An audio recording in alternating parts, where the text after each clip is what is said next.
Blood on a crisp white apron is a hell of a way to end a shift. But when you work at a restaurant favored by the city's underworld, you learn not to ask questions. People whispered about Isabella Moretti. They called her the Black Widow in training a spoiled, terrifying heir to a criminal empire who had hospitalized 3 bodyguards and driven 2 therapists into early retirement. She was untouchable, unhinged, and completely out of control. Nobody looked her in the eye. Nobody except a broke, exhausted waitress working a double shift who had simply run out of fear. This is the story of how a spilled glass of Cabernet changed the hierarchy of the city's most dangerous crime family forever. The Obsidian Room was the kind of restaurant where the price of a steak could pay a month's rent, and the patrons often carried weapons wrapped in tailor-made silk suits. Kezia Bennett hated working the closing shift. At 24, her life was a repeating loop of carrying heavy trays, avoiding the wandering hands of arrogant businessmen, and calculating how many more shifts she needed to cover her mother's staggering oncology bills. It was 11:30 p.m. on a Tuesday when the atmosphere in the dining room flatlined. The low hum of jazz and clinking crystal died the moment the heavy mahogany doors swung open. The maitre d', a usually unflappable man named Gregory, physically paled. 4 massive men in dark suits stepped in, fanning out to secure the perimeter. Then she walked in. Isabella Moretti.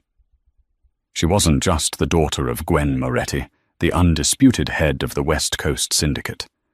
She was his enforcer, his wild card, and his biggest liability.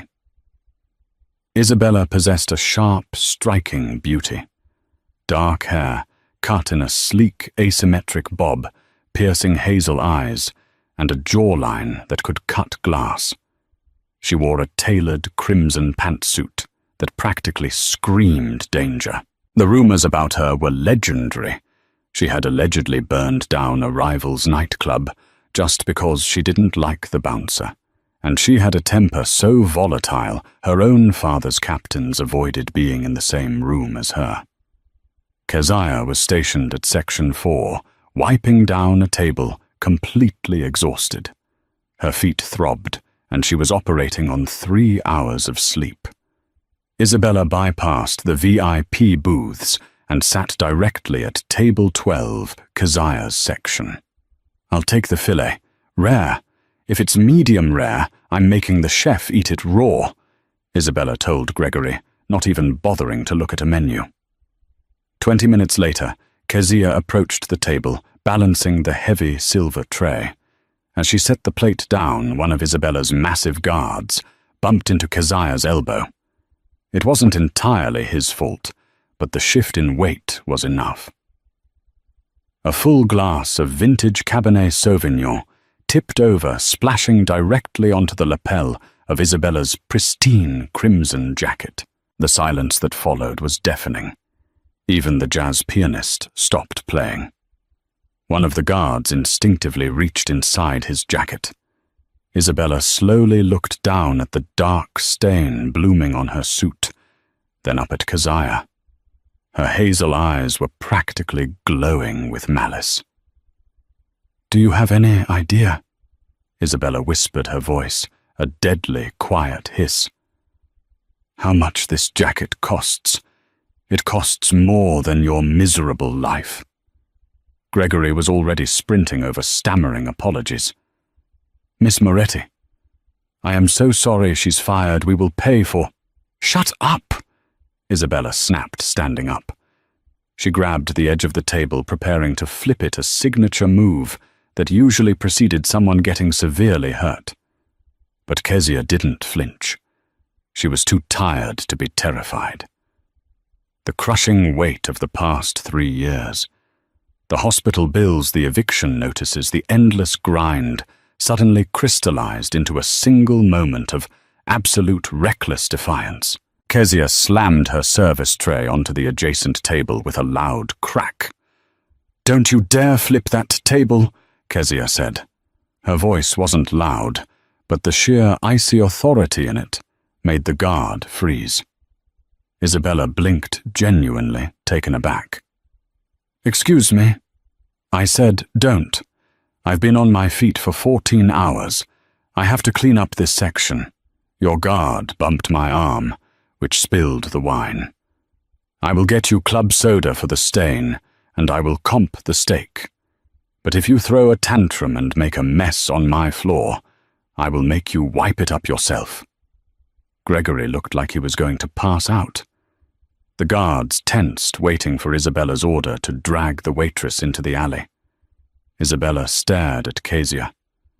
She looked at the tired bags under Kezia's eyes, the set of her jaw, the complete lack of trembling in her hands. Everyone trembled around Isabella. Everyone. But this girl in a stained apron was looking at her like she was a misbehaving toddler. For 10 agonizing seconds the restaurant held its breath. Then the corners of Isabella's mouth twitched. She let go of the table. "Club soda," Isabella said softly, leaning back into her chair. "And bring extra napkins. You made a mess, waitress." Kezia held her gaze for a second longer, nodded once, and walked away.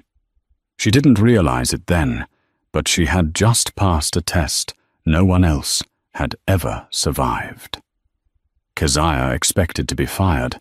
She expected to walk to her rusted Honda Civic in the alley and find her tires slashed or worse. Instead, she finished her shift in peace. But the real consequence arrived at 8 a.m. the next morning. A black armored SUV was idling outside Kezia's dilapidated apartment building. 2 men in suits were waiting by the steps. One of them held out a thick manila envelope. "Miss Bennett, Mr. Moretti would like a word." Kezia's heart dropped into her stomach. Gwen Moretti. The boss. She was driven to an estate in the hills that looked less like a home and more like a fortress. Armed men patrolled the perimeter with tactical rifles. Kezia was escorted through a grand foyer, dripping with marble and gold, straight into a dimly lit, cigar-smoke-filled study. Gwen Moretti sat behind a massive oak desk. He looked older than his pictures, tired, with silver hair and eyes as hard as flint.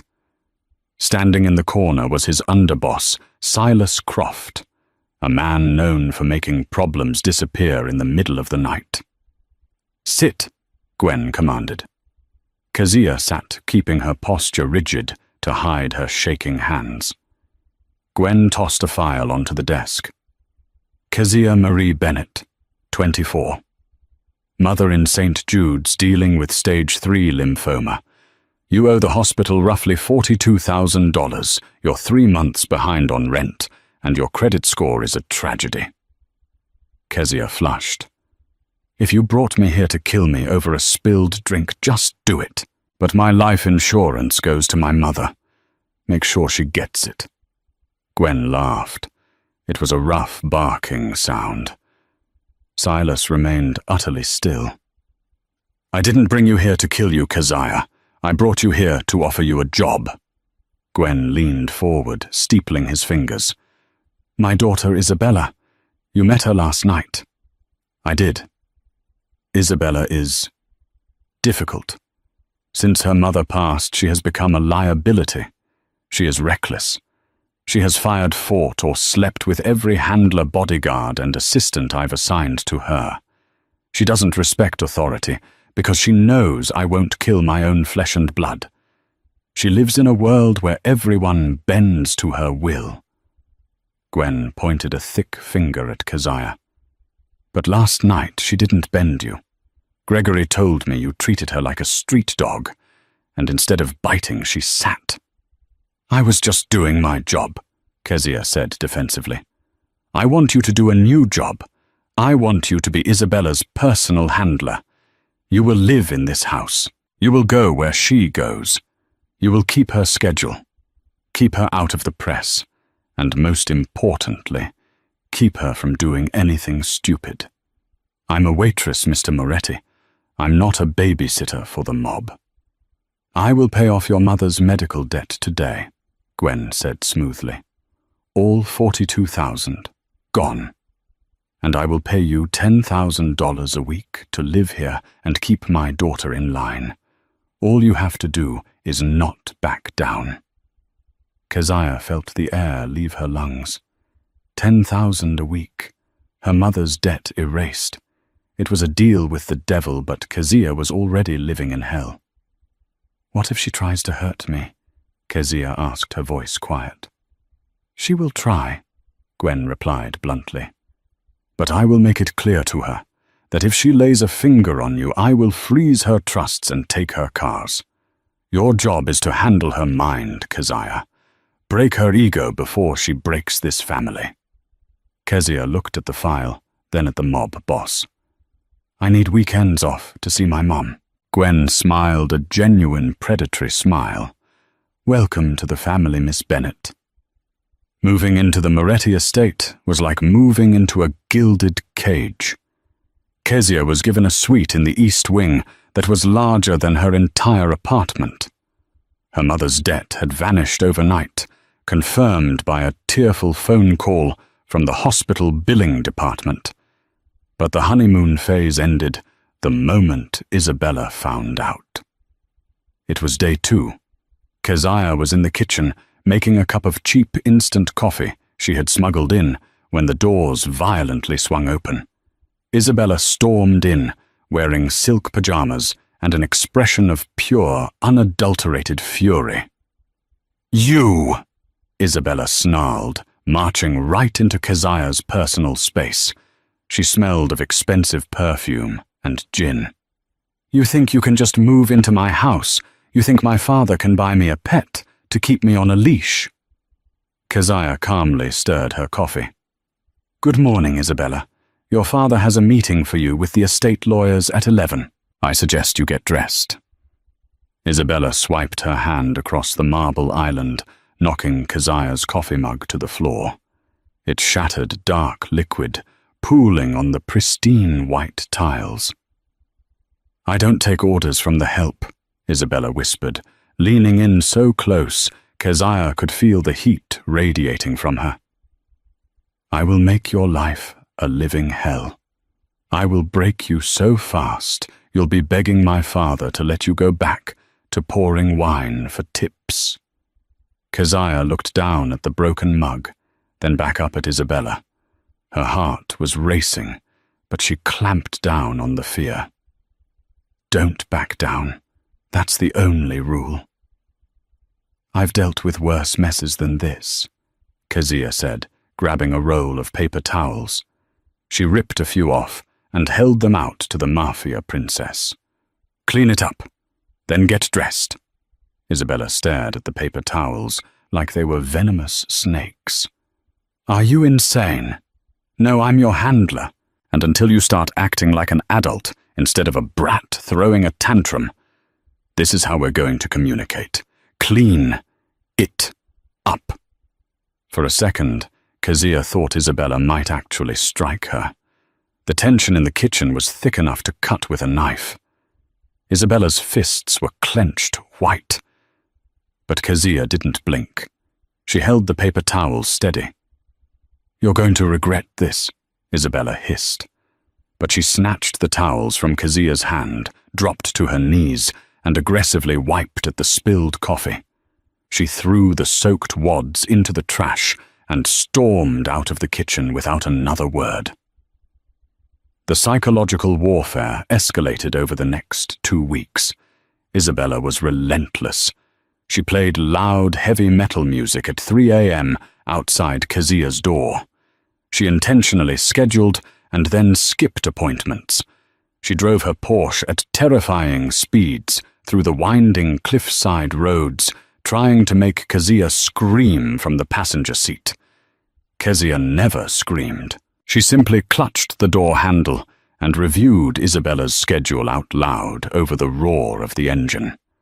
The turning point came on a rainy Thursday night. Isabella had been summoned to a business dinner with her father and the leaders of the rival Calabrese family. Kezia was told to wait in the SUV. 2 hours into the dinner, gunfire erupted from the restaurant. Panic seized the street. Kezia watched as Gwen's men scrambled. A moment later, the restaurant doors blew open and Silas dragged Isabella out by her arm, shoving her into the back of the SUV next to Kezia before slamming the door. "Drive!" Silas roared at the driver. The SUV peeled out into the rain. Kezia turned to look at Isabella, expecting her to be barking orders or cursing. Instead, Isabella was pressed against the far door. Her knees pulled to her chest. She was hyperventilating, her eyes wide and unfocused. Blood, not hers but someone else's, was spattered across her white silk blouse. The terrifying Black Widow, the ruthless heir, was having a full-blown panic attack. "Isabella," Kezia said softly. Isabella flinched violently. "Don't touch me. Get away," she gasped, clawing at her own throat like she couldn't breathe. Kezia didn't listen. She slid across the leather seat. She didn't act like a handler or an employee.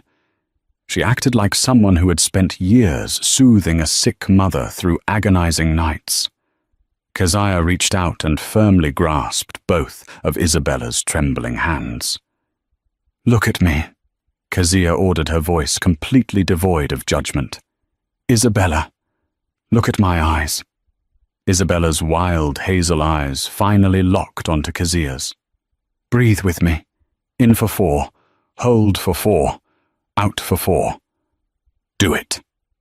For 10 minutes in the back of a speeding bulletproof car, Kezia held the hands of the most dangerous woman in the city and guided her out of the dark. Slowly, Isabella's breathing regulated. The rigid tension in her muscles melted. When they finally pulled into the estate, Isabella was quiet. She looked down at their joined hands, then up at Kezia.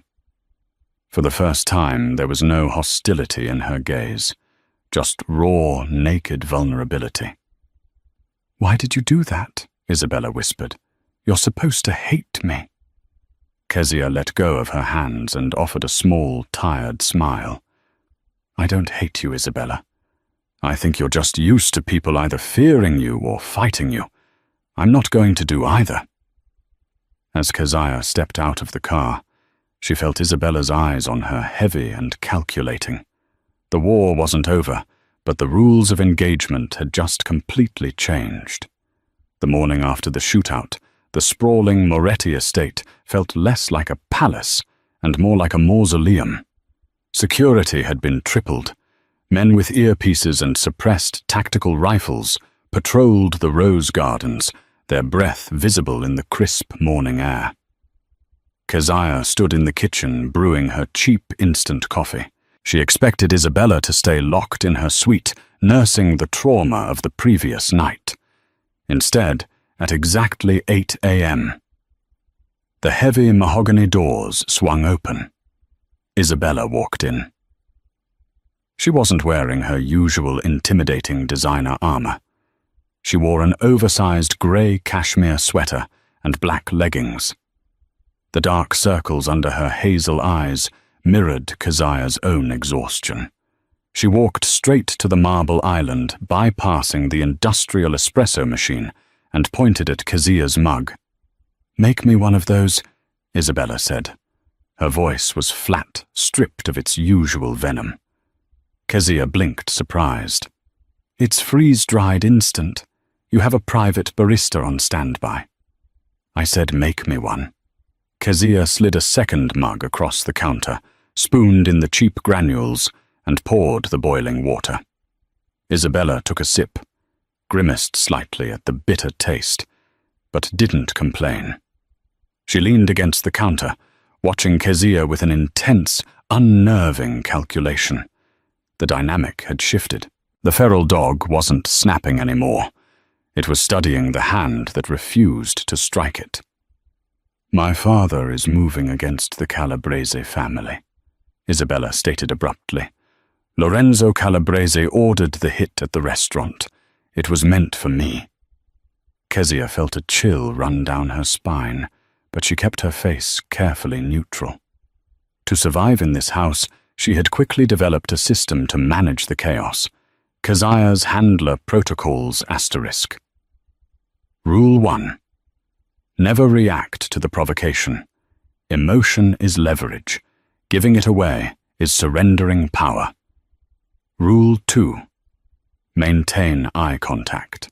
In a world of predators, looking away is a signal of prey. Rule 3. Speak in facts, not feelings. Rule 4. Protect the schedule. Structure is the only antidote to Isabella's manufactured anarchy. Then it's a good thing your father doubled the perimeter guards, Kezia replied, smoothly referencing her mental checklist. Dr. Harrison is coming at noon to check your vitals after last night's stress.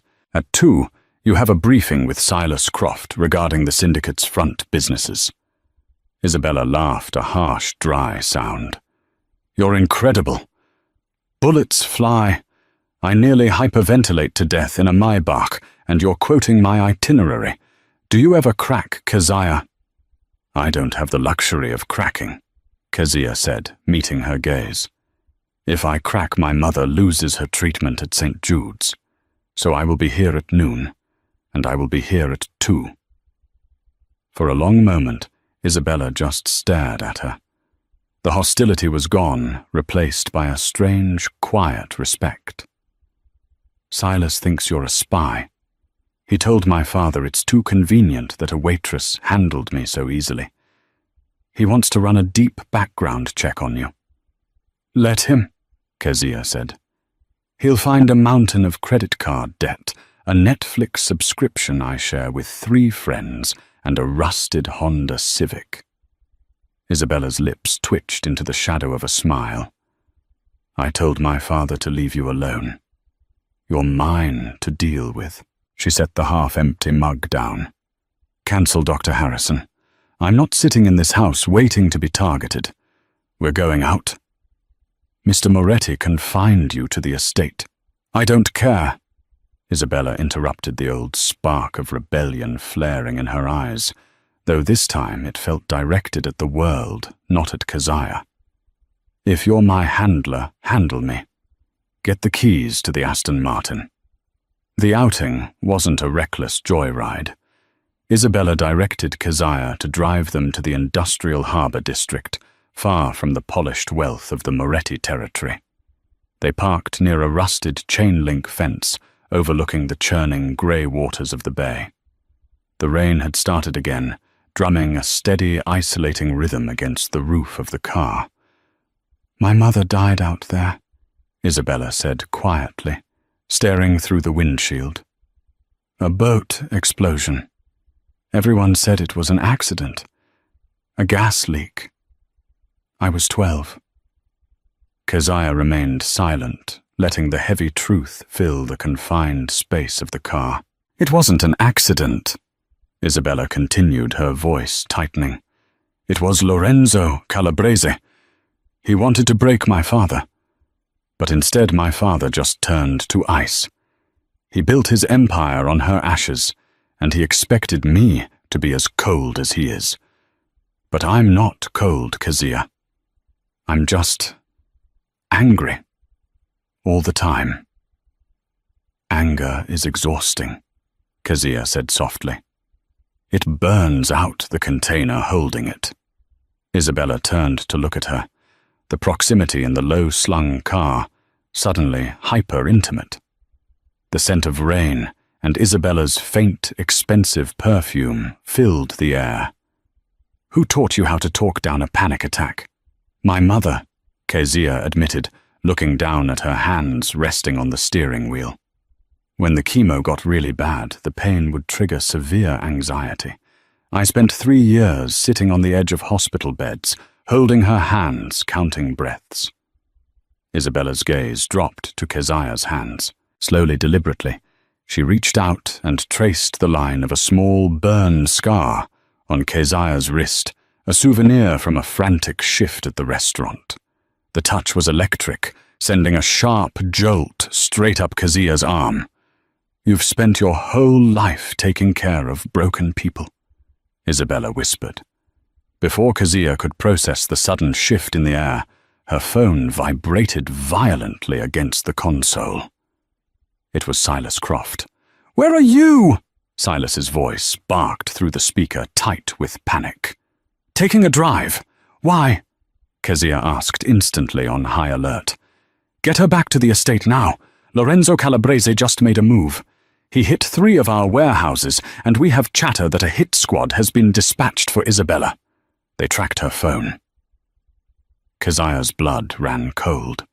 She looked in the rearview mirror. 2 black, unmarked SUVs with heavily tinted windows had just turned onto the deserted harbour road, accelerating rapidly toward the Aston Martin. "They are here," Keziah said, her voice dropping an octave. She dropped the phone, slammed the car into drive, and floored the accelerator. The Aston Martin roared, fishtailing on the slick, rain-soaked pavement before gripping the asphalt. "Hold on!" Keziah yelled. "They're going to box us in," Isabella shouted, twisting in her seat. The adrenaline was back, but this time the Mafia princess wasn't panicking. She reached under her seat and pulled out a matte black Glock 19. Keziah navigated the tight, labyrinthine harbour roads with reckless precision. The years of driving a failing Honda with bad brakes had ironically taught her how to handle a car on the edge of disaster. The SUVs pursued relentlessly, their heavy frames smashing through wooden crates and debris to keep up. Gunfire shattered the rear window of the Aston Martin. Glass rained down on them. "Keep your head down," Isabella ordered. She rolled down her window, ignoring the freezing rain, leaned out, and fired 3 rapid, deafening shots toward the lead SUV. A tire blew out, and the massive vehicle swerved violently, crashing into a shipping container with a sickening crunch. But the second SUV was right on their bumper. "Take the next left into the alley," Isabella commanded. "It's a dead end, but there's an access tunnel to the old subway lines. My father built it as a stash house." Keziah whipped the steering wheel, throwing the sports car into a narrow, brick-lined alley. She slammed on the brakes just inches from a solid concrete wall. "Out!" "Now!" Isabella yelled. They scrambled out of the car. The second SUV screeched to a halt at the mouth of the alley. 4 men in tactical gear piled out, raising their weapons. Isabella grabbed Keziah's hand, not out of panic, but out of fierce protection, and pulled her toward a rusted iron door disguised as part of the wall. Isabella punched a code into a hidden keypad. The heavy door clicked open. They threw themselves inside just as a hail of bullets chipped the brickwork where they had been standing seconds before. Isabella slammed the door shut and engaged a heavy steel deadbolt. They were plunged into complete, suffocating darkness, the sounds of muffled shouting echoing from outside. Keziah was gasping for air, her back pressed against the cold, damp stone of the tunnel. Her heart was hammering against her ribs like a trapped bird. In the pitch black, she felt Isabella step closer. The Mafia heir's chest was heaving her presence, a heavy, undeniable heat in the freezing tunnel. "Are you hit?" Isabella asked, her voice breathless and dangerously close. "No," Keziah breathed out. "Are you?" "No." Isabella's hand found Keziah's face in the dark. Her thumb gently brushed a piece of shattered glass from Keziah's cheek. The gesture was shockingly tender for a woman who had just shot out a moving car's tire.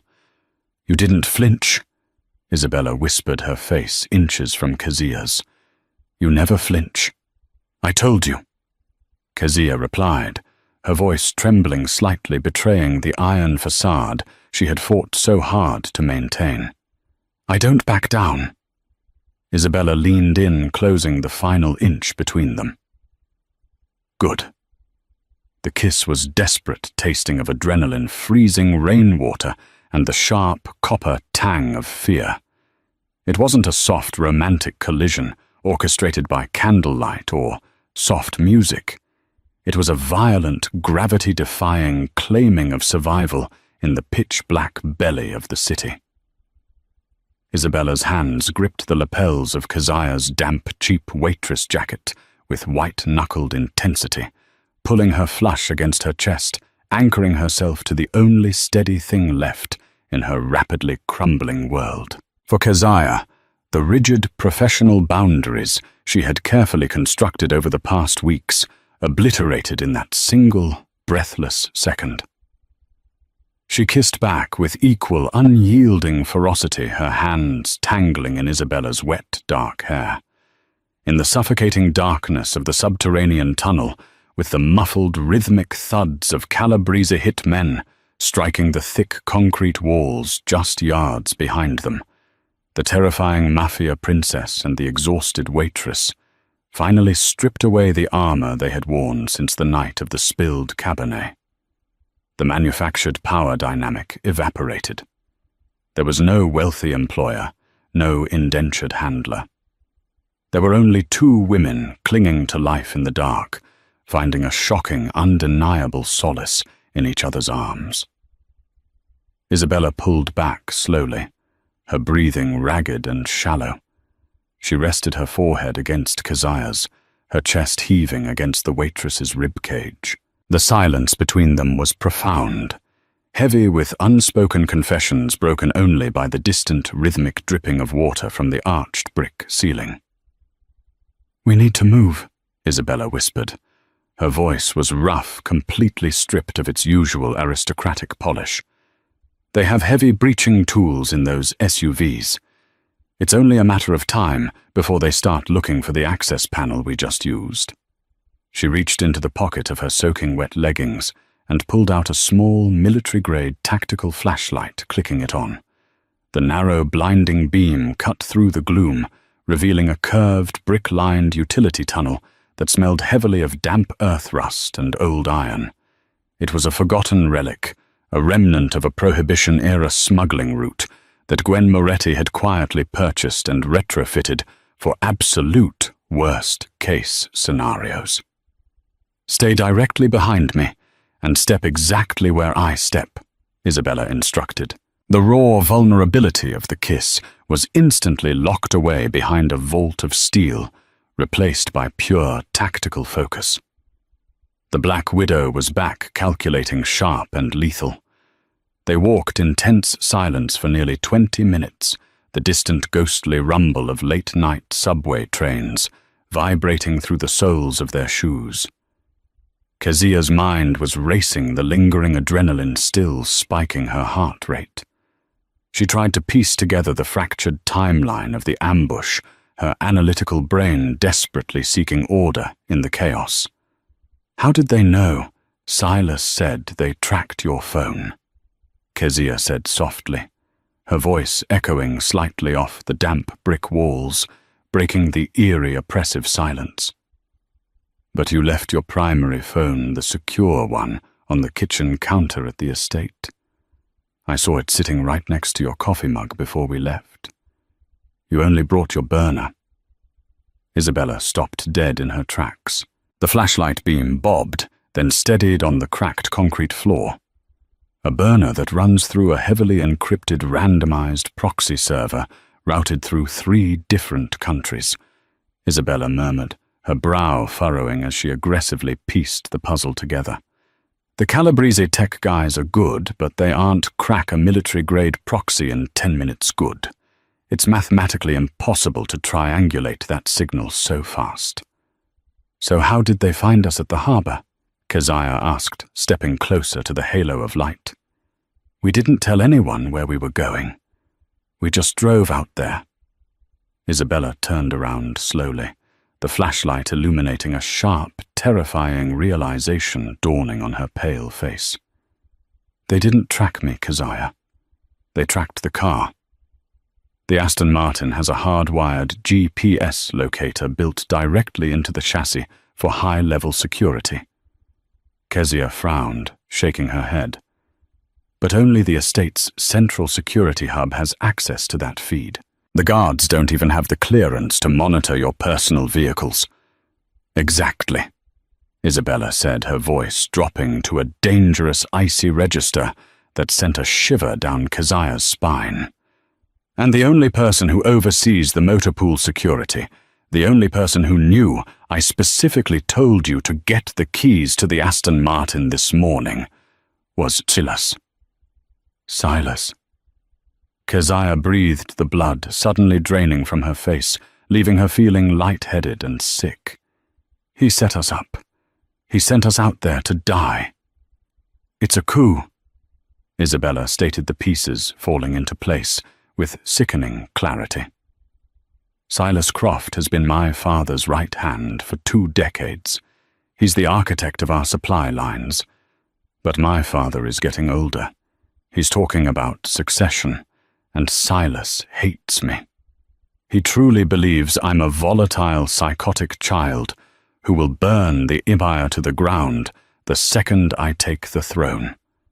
If I die in a brazen street hit orchestrated by Lorenzo Calabrese, my father loses his mind. He goes to all-out war. The 2 families destroy each other in the streets, and Silas sweeps in to claim the ashes. He becomes the undisputed boss of the West Coast. Keziah felt a cold sweat break out on the back of her neck. If Silas set us up, and he currently thinks we're dead at the bottom of the harbor, he's going to make his final move on my father tonight. Isabella finished, her eyes flashing with a terrifying, predatory intensity. They surged forward, the urgency doubling their pace, practically jogging through the subterranean gloom. Finally, they reached the end of the tunnel, arriving at a heavy, reinforced steel door that looked like it belonged on a bank vault. Isabella punched a complex 9-digit code into a rusted keypad hidden behind a loose brick. The door hissed open with a pneumatic release, revealing a small, stark safe house equipped with a cot, basic trauma medical supplies, a towering steel weapons locker, and a secure hardwired landline phone resting on a metal desk. Isabella bypassed the medical kit entirely. She walked straight to the landline and dialed a number from memory. It rang 4 agonizing times before a gruff, sleep-heavy voice answered. "Arthur," Isabella said sharply, her tone brooking no argument. "It's Isabella." Arthur Pendleton was one of the few capos Isabella implicitly trusted, a grizzled old-school enforcer in his late 50s, who valued loyalty over ambition and carried a classic Smith & Wesson revolver rather than a modern automatic. "Christ almighty, kid. We thought you were dead." Arthur rasped his voice, instantly tight with barely contained panic. "Silas just came back to the estate. He told your dad that the Calabrese boys cornered you at the harbor. He said they found the Aston Martin shot to hell, blood all over the passenger seat. Your father, Isabella, he's losing his mind. I'm alive. The blood wasn't mine," Isabella said, her voice remarkably steady, despite the chaos unraveling around her. "Where is my father right now?" "He's gone completely feral, Isabella. Silas convinced him to call an immediate face-to-face parley with Lorenzo Calabrese at the Sterling Club. He told your dad it was a chance to look Lorenzo in the eye, confirm the kill before we burn their entire organization to the ground. But your dad went in light. He only took Silas and 4 guys. He's blindingly grieving. He isn't thinking straight. It's a trap, Arthur. Silas sold me out to Lorenzo. He fed them my GPS coordinates. They're going to execute my father at the parley tonight, and blame it on the Calabrese family to trigger the war. There was a heavy, suffocating silence on the line. Kezia watched Isabella's face. It was carved from marble, completely devoid of the panic that usually governed her. Then the distinct metallic sound of a gun slide racking echoed through the phone speaker. "Where do you need me, boss?" Arthur asked. Boss.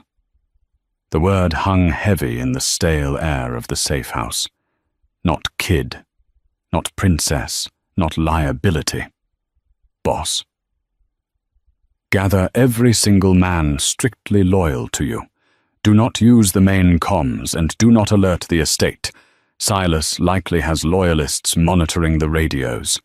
Isabella ordered, her strategic mind working at lightning speed. Meet me at the rear service entrance of the Sterling Club in exactly 15 minutes. Bring heavy armor. We are taking the house back tonight. Done, Arthur said, and the line went dead. Isabella slammed the receiver down and turned her attention to the massive steel weapons locker. She spun the combination dial, throwing the heavy latch open to reveal an arsenal of tactical gear ammunition and matte black weaponry. She grabbed 2 loaded magazines, sliding them expertly into her Glock 19, and racked the slide with a satisfying metallic clack. Then she reached into the locker and pulled out a heavy standard-issue Kevlar vest.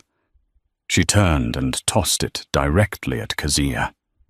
Kezia caught the heavy vest, the dense weight of the ballistic armor pulling at her tired arms. Her hands were trembling slightly as she looked down at the black material. "Put this on," Isabella commanded, her tone leaving no room for negotiation.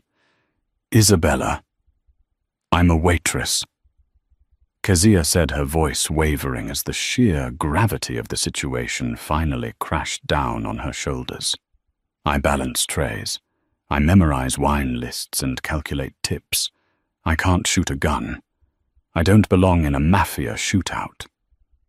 Isabella walked over, closing the distance between them. Her hazel eyes were completely devoid of the chaotic, unhinged anger that used to define her every waking moment. Instead, she looked profoundly grounded, lethally calm, and devastatingly clear-headed. She didn't offer empty reassurances or placating lies. She reached out, grabbing the thick Velcro straps of Kezia's vest, pulling them tight across the waitress's torso and securing them with a harsh, tearing sound. "I know exactly who you are," Isabella said softly, looking deeply into Kezia's wide, frightened eyes. "But you don't have to shoot anyone tonight. You don't have to be an enforcer, and you don't have to pull a trigger. You just have to do exactly what you do best." Kezia swallowed hard, her throat painfully dry. "What is that?"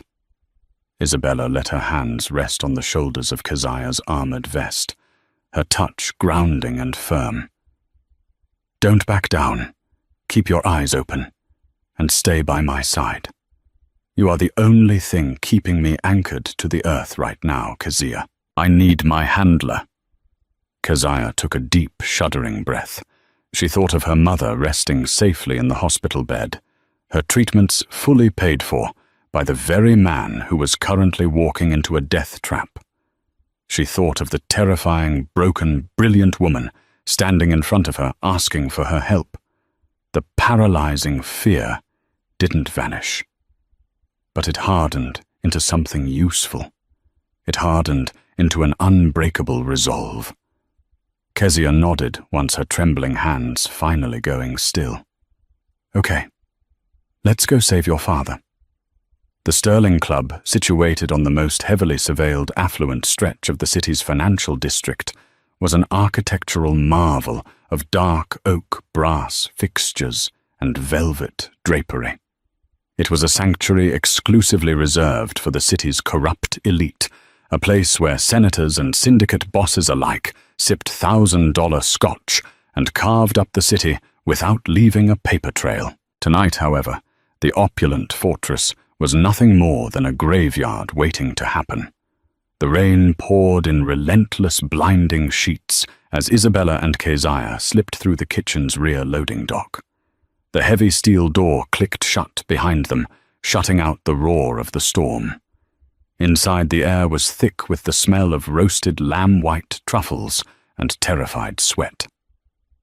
The Michelin star executive chef and his staff were huddled in the corner of the massive industrial kitchen, their hands raised, eyes wide with horror, as Arthur Pendleton and 6 heavily armed loyalists secured the perimeter. Arthur, a grizzled veteran of the underworld, who moved with terrifying, silent efficiency, gestured toward the swinging doors that led to the front of the house. "The main dining room," Arthur whispered, his voice a low gravel rasp that barely carried over the hum of the commercial refrigerators. "Silas and your dad are in there with Lorenzo Calabrese and his top brass." Silas dismissed the outer perimeter guards entirely. He told them it was a respect thing, a gesture of goodwill to the Calabrese family. They bought it. The floor is completely empty except for the men inside that room. Isabella drew her matte black Glock 19, holding it flush against her thigh. She didn't look like a spoiled heiress anymore. She looked like an executioner. The chaotic, fiery rage that had defined her entire life had burned away, leaving behind something far colder and infinitely more dangerous. She looked at Arthur, giving him a curt nod, and then turned her gaze to Keziah. Kezia Bennett stood amidst the stainless steel prep tables, a woman who mere weeks ago was calculating the agonizing mathematics of poverty in a stained apron. Now the heavy Kevlar vest dug into her ribs beneath her damp jacket. Her hands were cold, her pulse drumming a frantic rhythm in her throat, but her mind was entirely clear. "Nobody fires unless I do," Isabella commanded, her voice slicing through the heavy silence of the kitchen. "Arthur, you take the left flank. Pin Lorenzo's guards down. Leave Silas to me." Isabella stepped closer to Keziah, lifting a hand to gently cup her jaw. The touch was fleeting, a sharp contrast to the lethal weapon in her other hand. "Stay behind me. If anything goes wrong, you follow Arthur out the loading dock. You do not look back. Do you understand? I'm not leaving you." Keziah replied, her voice barely above a whisper, but laced with pure steel. "We finish this together, just like we started it." Isabella's lips twitched into the shadow of a proud smile. She turned away, her demeanor instantly hardening back into the Black Widow. They moved silently through the swinging doors, bypassing the abandoned mahogany bar, and approaching the grand gold-leafed double doors of the private dining hall. The thick wood muffled the voices inside, but the tension radiating from the room was palpable, seeping under the doorframe like toxic gas. Isabella didn't pause. She didn't hesitate or take a deep breath to steady her nerves. She raised her boot and kicked the double doors open with a deafening crash that echoed like a bomb blast across the high ceilings. The scene inside froze, suspended in a horrifying tableau. Gwen Moretti sat at the head of a 20-foot mahogany table. The undisputed king of the West Coast Syndicate looked 10 years older than he had that morning.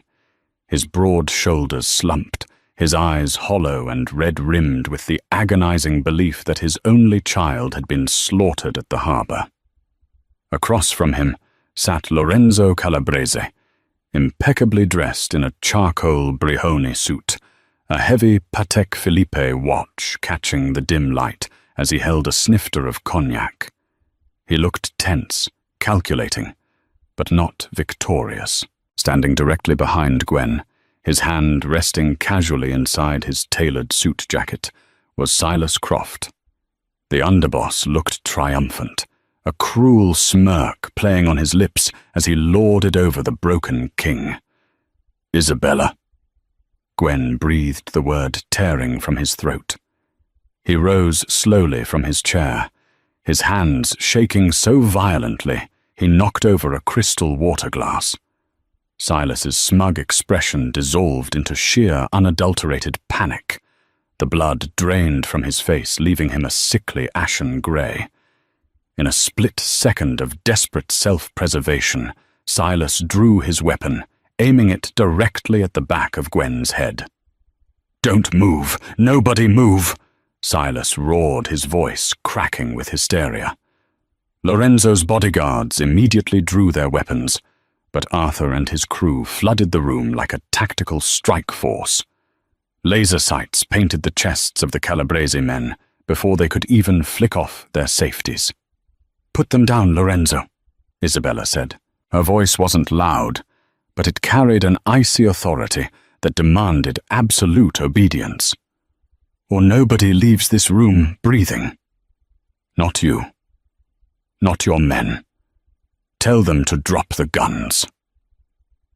Lorenzo, a shrewd survivor who had not lived to his 60s by making foolish gambles, looked at the half-dozen assault rifles trained on his men, then at the bleeding traitor standing behind Gwen.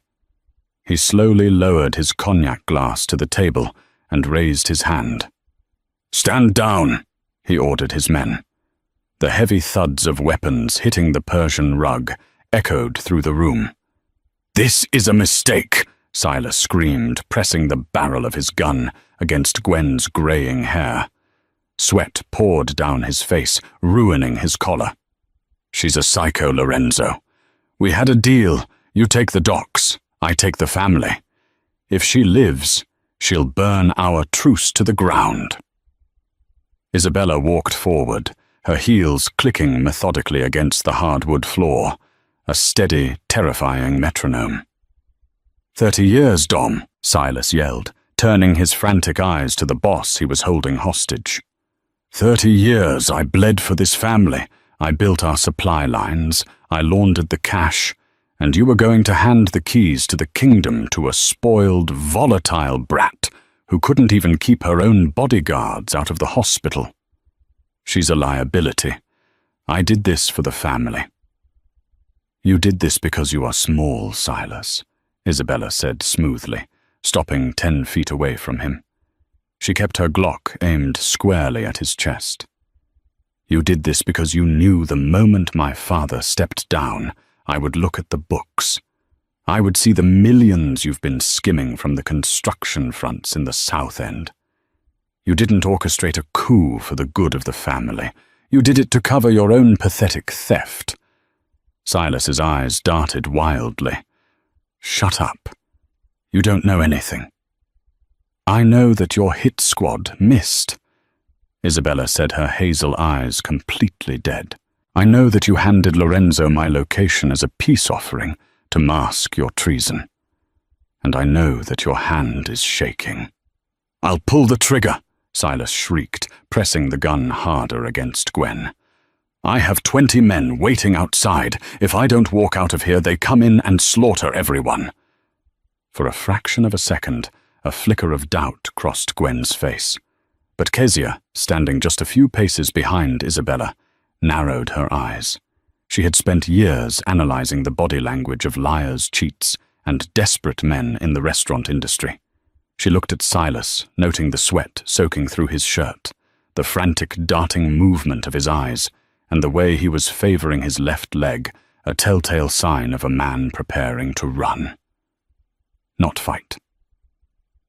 "He's lying, Isabella," Kezia said. Her voice was incredibly calm, cutting through the hysteria of the room like a silver blade. Silas snapped his head toward Kezia. "Shut your mouth, Waitress. He's completely bluffing." Kezia continued, stepping slightly to the side to give Isabella a clearer line of sight. Arthur already confirmed the perimeter was empty. Silas sent his own men away, so there would be no witnesses to his betrayal. He doesn't have backup. He's completely alone. Silas's momentary distraction, the split second he took to process Kezia's deduction, was all the Black Widow needed. Isabella didn't hesitate. She raised her weapon and fired twice in rapid succession. The first hollow-point bullet shattered Silas's right shoulder, snapping his collarbone and forcing his hand to release the weapon before his brain could command his finger to pull the trigger. The gun clattered uselessly to the floor. The second bullet took him in the right kneecap. Silas collapsed to the rug with a shrieking, wet gasp, his body contorting in agony as dark blood instantly pooled on the intricate floral patterns of the carpet. Gwen stepped away from the falling man, breathing heavily. His eyes locked on his daughter. Isabella didn't even flinch. She kept her gun raised, tracking Silas as he writhed on the floor, before slowly turning the barrel toward Lorenzo Calabrese. Lorenzo stiffened, holding his hands up in a gesture of absolute surrender. "This wasn't my hit, Isabella. I swear on my mother's grave. Silas came to me. He said you were planning a preemptive strike on our warehouses. He offered your location at the harbor to prevent a war. I took the bait to protect my own. I had no part in his coup against your father." Isabella stared at Lorenzo for a long, suffocating moment. The tension in the room was so thick it felt like trying to breathe underwater. "There will be a new tax on your port shipments starting tomorrow morning, Lorenzo." Isabella stated her tone, leaving zero room for negotiation.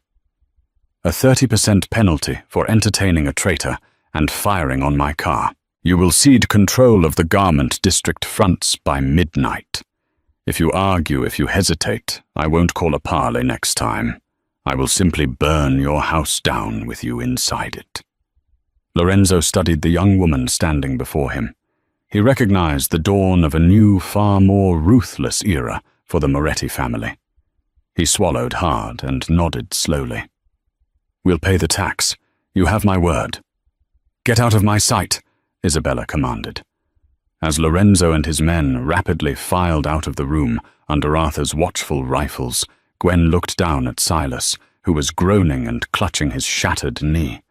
The betrayal in the old boss's eyes was absolute, a profound sadness mixing with cold realization. He gestured to Arthur, who dragged Silas out of the room by his collar, leaving a thick smear of crimson across the floor. Gwen turned back to his daughter. He expected to see the wild, uncontrollable girl who threw tantrums and broke things. Instead, he saw a queen who had just surgically dismantled a coup, negotiated a massive territorial gain, and saved his life without breaking a single sweat. Then Gwen's gaze shifted to the woman standing quietly behind Isabella. Kezia Bennett. She was unarming herself casually, stripping off the heavy Kevlar vest, with steady hands, her eyes calm and watchful. Gwen finally understood. Kezia hadn't just handled his daughter. She had tempered the steel. She had focused the chaotic, destructive blade into a scalpel. "I'm stepping down," Gwen said quietly, the fight finally leaving his weary bones. He looked from the blood on the floor back to Isabella. "I'm tired, Izzy. This life, it takes everything. And you're ready to take the crown." Isabella lowered her gun. She didn't smile, nor did she gloat. She simply stepped forward and pulled her father into a fierce, tight embrace. "I know," she whispered. 6 months later, the Obsidian Room was completely closed to the public for a private event. The jazz pianist was playing a soft, sultry melody that drifted through the candlelit dining room. The staff moved with terrified, flawless precision, but the atmosphere was fundamentally different now. There was no chaotic energy, or fear of flying plates or sudden violence. Kezia Bennett sat in the center VIP booth, sipping a glass of exquisitely rare Chateau Margaux 2015. She wasn't wearing a stained white apron. She wore a tailored midnight blue silk dress that draped perfectly across her shoulders, her hair swept up elegantly. A delicate Cartier diamond bracelet caught the candlelight on her wrist. Her life had changed astronomically. Her mother was 5 months into complete remission, resting comfortably at a private, state-of-the-art recovery estate on the coast overseen by the best oncologists money could buy. The suffocating weight of debt and fear was nothing more than a ghost of the past.